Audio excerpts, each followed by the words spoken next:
pick up. refreshing. You'd think they have to pick up something. It's absurd. Yeah. But even if one of the 5-year-olds walked over and smacked her on the back to revive her, that doesn't make it a miracle. Right. Yeah. So I'm nowhere near a miracle. Well, the other interesting thing I had was that the story indicates that she died, and then this guy came over and revived her.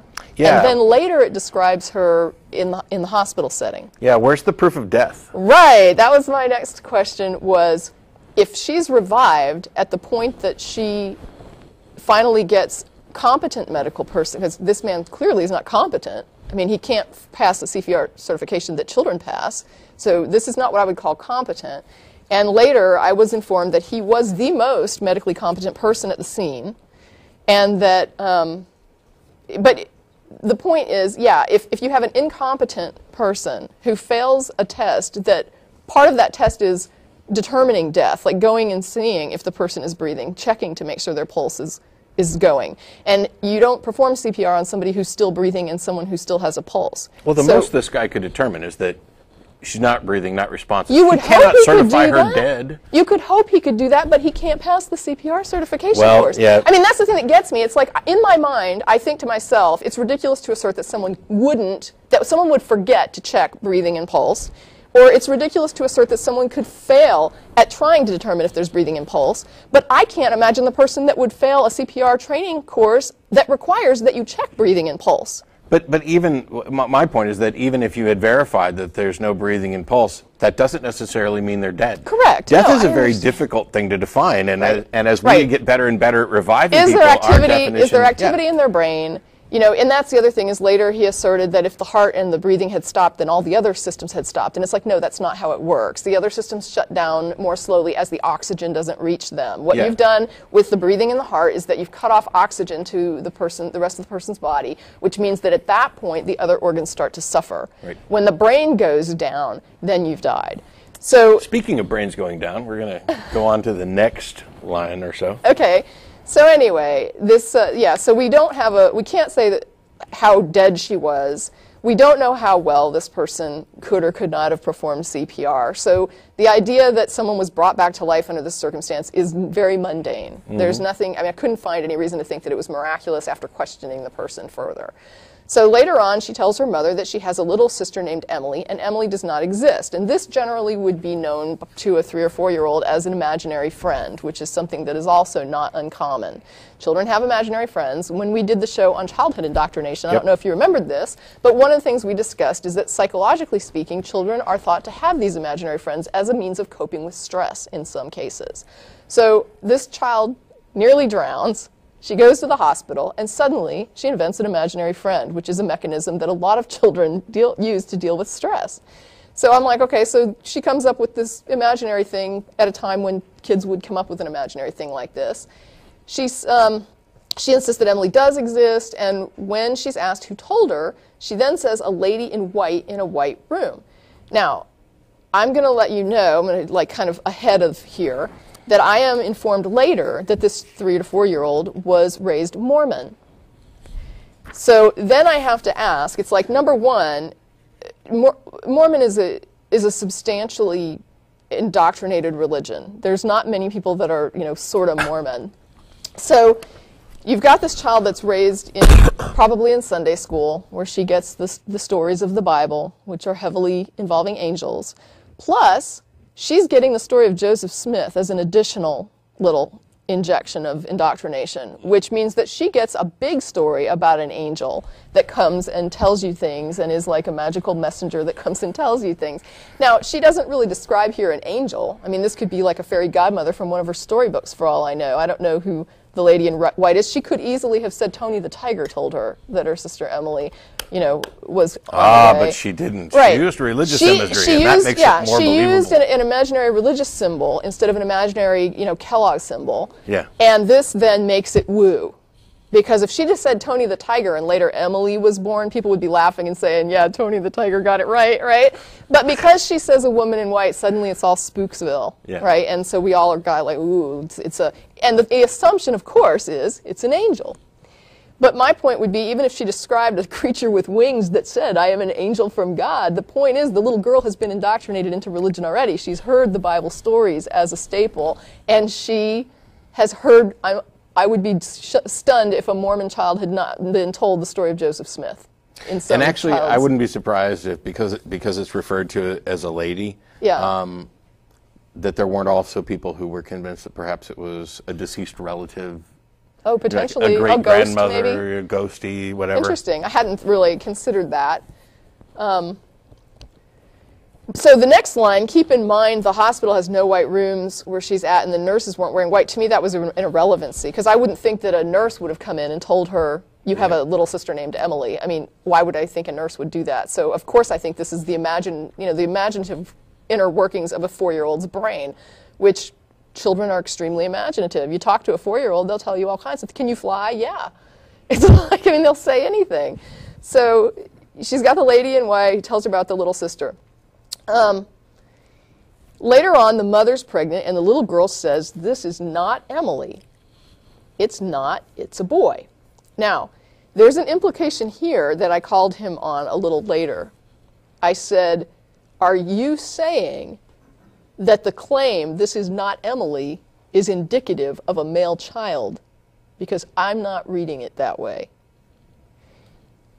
There's a story, and this was interesting to me, that what came up in my head was, it's funny because we're talking about how religious imagery comes forward when you look at these miracle claims, and people have these like iconic sort of religious images when they've been indoctrinated. Well, obviously I was indoctrinated as a child.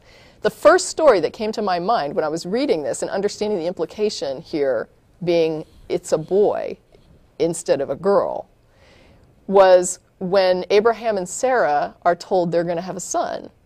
There's like the story of Abraham and Sarah, and they're old, and God comes and tells them they're going to have a child, they'll have a son, and through that son there's all these prophecies that are supposed to be fulfilled. Well, Abraham has a son, but it's not the promised son. Abraham has a son, and then they have to send another little messenger to say, okay, well, that son wasn't the son that we promised, just to make sure you know. This son isn't the son we talked about. There's another one that's coming that's going to be the son. So the idea that you would have this kind of, I'm going to say, like, let's call this a prophecy, because that's what I think is being claimed here, is that there was a prophecy of this child, Emily. Sure. So you've got this prophecy, and then you've got this implication that because the little girl says this is an Emily, that somehow that connects to it being a boy. But it doesn't really. Because there's nothing in claiming that it's not, because it could just as easily be a girl that's not Emily. Yeah. So if I say, like, yes, this was a true prophecy of a daughter to come, the fact that it's a girl or a boy, but it's not Emily, is irrelevant. It's not Emily. That's all that matters. It doesn't matter if it's male or female. So this is not a prediction of sex of a child. This is simply saying, this isn't the little thing I dreamed of. This isn't my imaginary sister. So the next story works the same way. The next, he says it happens again, there's another boy. So we've got just these statements that these are not Emily, but no real accurate predictions of sexing a child. Then what you have is that the family decides they're not going to have any more children, but the mother gets pregnant. And I'm like, how many times does that happen? All the time. So then she says, this is Emily, and then a little girl is born, and I had added something facetiously when I responded to him, and I said, let me guess, they named the child Emily, thus proving the story true. I mean, a girl is born. And so what it boils down to, all that's really happened in this story, is that this little girl at some point said, my imaginary little sister, Emily, this baby is going to be Emily. I'm going to say this baby is Emily. And then a girl was born. And what got me about it was that this is something that you can do. You can test this miracle in the privacy of your own home with a quarter. Yeah.